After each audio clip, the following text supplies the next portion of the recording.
Hi friends. A commonly asked question is, what is direct cost and indirect cost? Let's look at direct cost first. The best example is raw material. Direct costs are those costs which move in relation to sales. You produce one bottle, say a plastic bottle, you're going to have a certain cost to manufacture that plastic bottle. You manufacture 100, more or less the cost is going to move in proportion to manufacturing those 100 bottles. So the cost to manufacture a bottle is known to you. There is a certain percentage. You manufacture 100 and you know what's going to be the proportionate cost to manufacture those 100 bottles. So these costs move in relation to the sales of goods. Indirect costs or fixed costs are those costs which do not move in proportion to sales.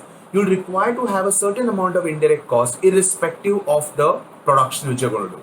For example, your factory rent, your salaries of employees will remain constant irrespective of the amount of production that you do. Another variable or a variant of this is something called a semi-variable cost.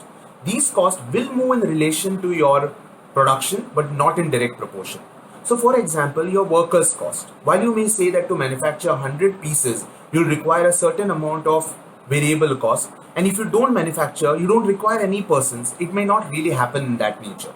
So these costs will move in relation to sales, but there will be a semi-variable component of it.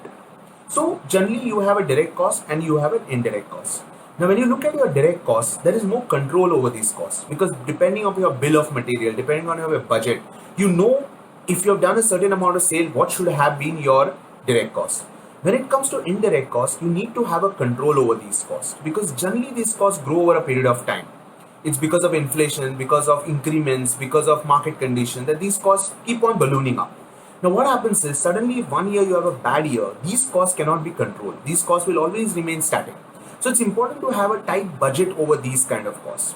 So largely a P&L comprises of direct costs, which may be your raw material, your labor cost, your manufacturing overhead, and it comprises of indirect costs, which is more in the form of rent, more in the form of salaries, more in the form of admin expenses.